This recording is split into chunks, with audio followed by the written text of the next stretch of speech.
Hi, this is the Oracle Speaks. I am the Village Elliot. I am the Sports Oracle of Ohio. And, you know, the oracles, the people who foretold the future, were sometimes cursed by the gods in Greek mythology. Sometimes they were given the power to foretell the future, but at the same time, they were cursed by the gods so that no one would believe what they had to say. And sometimes the sports world is like that. Sometimes I feel that I do tell the fans exactly what is going to happen, but sometimes the fans don't believe what I have to say. And unfortunately, that's been kind of the case with the free agent market. The NFL trading deadline has come and gone. And what have the Browns got to show for it? Well, they did not come away with a Hall of Fame running back. We were told that we were going to get Derrick Henry and that, oh man, the Tennessee Titans, they want to give him away to the Cleveland Browns, and all they're asking for is like a fifth round draft pick. And maybe some of the more sane sports writers among us were saying that, well, I don't think that they really want to give him away. And maybe it might take more like a number 3 or maybe a number 2 draft pick. And it turned out that they didn't actually trade the guy at all. And then we were also told that, well, the Browns would really like to have a new quarterback. The one that we have just isn't really cutting it. The quarterback that we have, PJ Walker, has one of the lowest completion averages in the NFL. And in fact, there are quarterbacks out there that would have made sense. The Rocket Man, Joshua Dobbs, was briefly available today, and he wound up being traded to Minnesota. And I told you about that. Those who read our columns in Fantasy First Sports Network were told that Minnesota was a more likely destination than Cleveland. And the reason is that they were more desperate because Kirk Cousins had ruptured an Achilles tendon this past game, and they really, really needed to have a new quarterback. Plus, their number 2 quarterback, Nick Mullins, also a former Cleveland Browns, was also put on the injured reserve. He also had an injury and is not available. So they're really down to their number 3 quarterback. And it's not looking good for Minnesota, so they really needed to have Joshua Dobbs, and they made that trade for a number 6 draft pick. As I suggested, that's about what he is worth. Well, okay, so that didn't happen. There was some talk that we were going to make a trade that it would involve Donovan Peoples-Jones and a number 2 draft pick, and the Browns were going to get Jacoby Brissett, and maybe the Redskins were going to throw in Terry McLaurin. What a joke that is. I mean, how would you possibly be able to get that much in return for Donovan Peoples-Jones, who's having a terrible season, and then a number 2 draft pick? How much is a number 2 draft pick actually worth? I think that's really crazy to think that we're going to get that much in return. So that trade did not happen. What we wound up doing actually is trading that number, that Donovan Peoples-Jones. We get a number 6 draft pick in return. I think we traded him to Detroit, if I'm not mistaken. And boy, oh boy, we're going to have a number 6 draft pick next year. Is that going to make up for the fact that the Browns traded away a number 1 draft pick and a number 4 draft pick? That was part of the Deshaun Watson trade that was made. That was 2 years ago already. And so 3 years worth of number 1 draft picks were traded for Deshaun Watson, along with day 3 draft picks also. My gosh, what a haul Texas got for that. It's kind of amazing that they still kind of stink with all the draft capital they received from Cleveland. But that is the situation.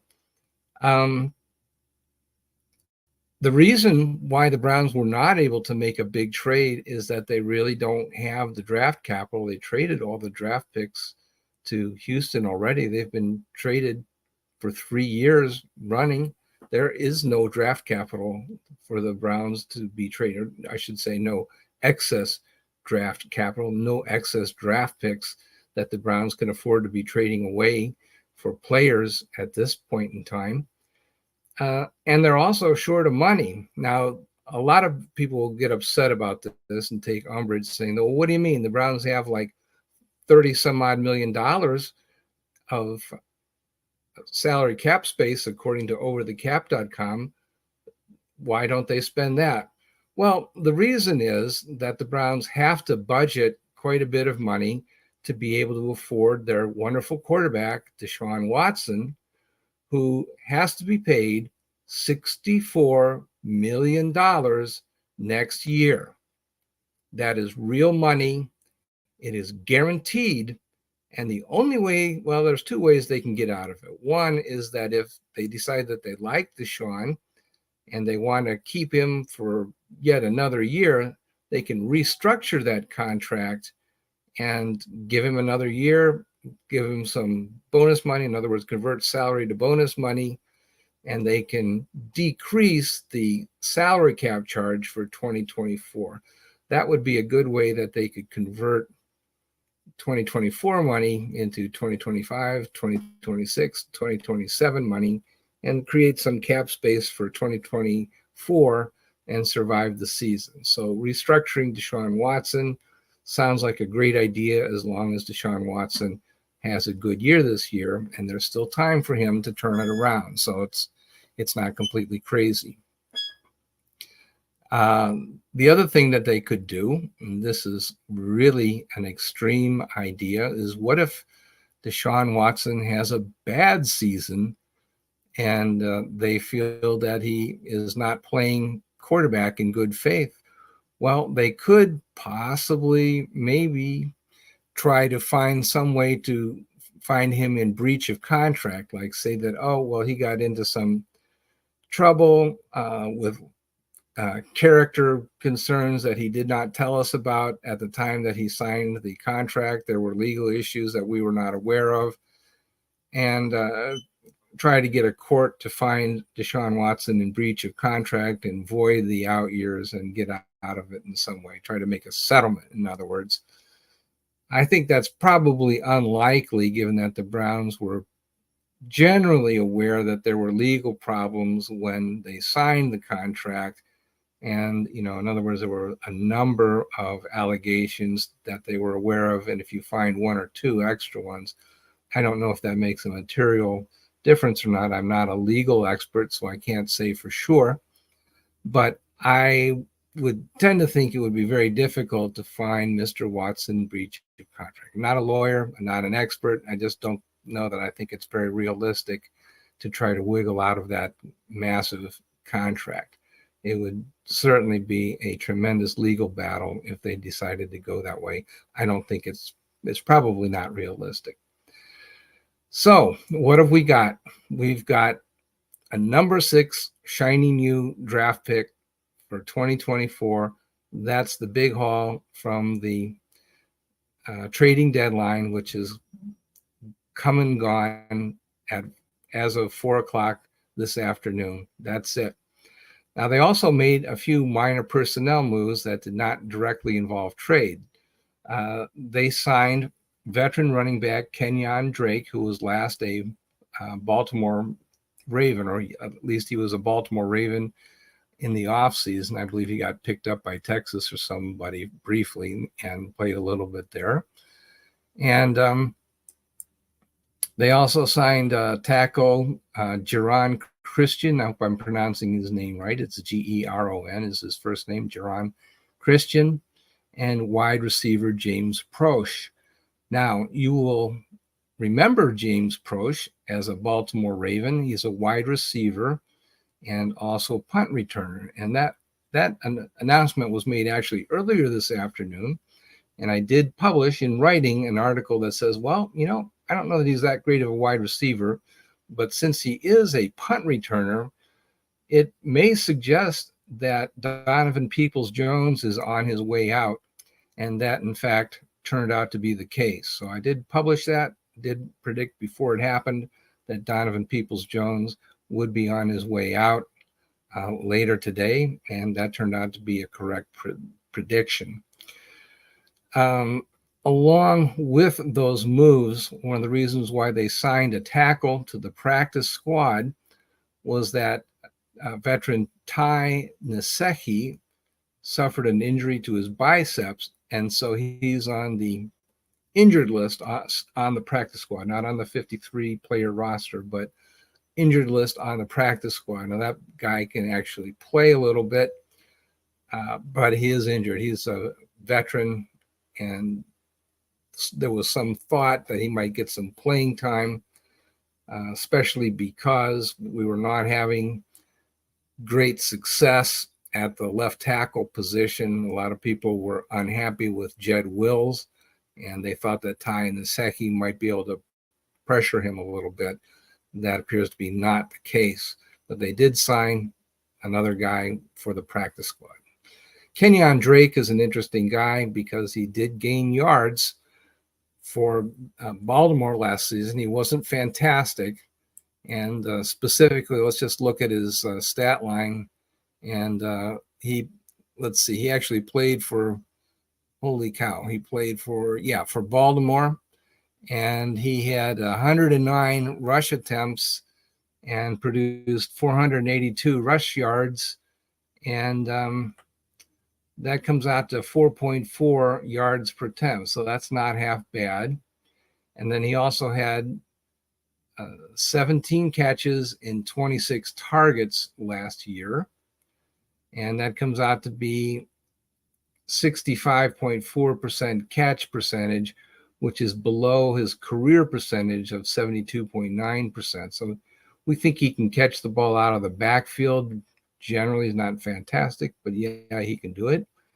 And so he had 571 yards from scrimmage last season for Baltimore. Not half bad. He also, I think I might have misspoke. He, according to ProFootballReference.com, he had 2 games for Baltimore this season and had only 1 rush attempt and didn't make any yards. I thought that he had gotten picked up by one other team.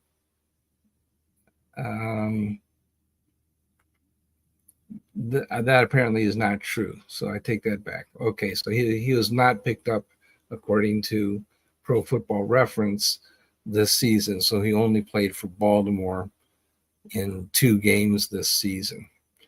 But here he is now on the Cleveland Browns practice squad, and I don't know if he'll be promoted or not, but since Donovan Peoples-Jones was traded for that number 6 draft pick to Detroit, it's possible that we might see him promoted to the 53-player roster. We'll just have to wait and see how that pans out. I think they have a few days to figure out how they're going to do that. So that's what we've got. We have just a very minor trade, a veteran who's 29 years old, not the Hall of Fame running back that the Browns were hoping to see in Derrick Henry from Tennessee. That did not happen. There is no quarterback news that we were also hoping to see. We're not getting Jacoby Brissett back from Washington for some minor draft pick exchange. That did not happen. And meantime, PJ Walker is really putting up some very poor numbers, well below his career numbers, I should add. And I think we have to ask ourselves, well, is it because PJ Walker is that bad? Or is it because the Cleveland Browns offense is really that weak? And we have to remember that the Cleveland Browns have been built around Nick Chubb, and there is no Nick Chubb. And yeah, we've got some halfway decent replacements now. We, at the beginning of the year, had Jerome Ford, and that was about it. And since then, they've added Kareem Hunt, and they've added Pierre Strong Jr. That has made somewhat of a difference. There's now some balance to that bench. I wish that those guys had been there all along, but it's now looking, like if Nick Chubb were still here, that would be a running back room. Now at least there's some depth there. We don't have the bell cow, obviously, but there are some credible running backs there. And if they were to get some minor success out of Kenyon Drake, then you could have some running back by committee and at least put a alternative to throwing the ball every down, which is probably a lot to ask for a third string quarterback. I think tomorrow I'm going to talk about whether the Browns have made the right decision to go with a complete unknown in PJ Walker. They gave up on Dorian Thompson Robinson after one game in Baltimore. Remember that they were thinking that Deshaun Watson was going to start, and then like 2 hours before game time, they decided he was not going to be able to go. They said, okay, DTR, this is going to be your game to win or lose. So they just handed in the ball, and he had a terrible game. And they said, well, okay, that's enough time to evaluate a quarterback. I think we're done with that. We need to get a new quarterback and start him over DTR.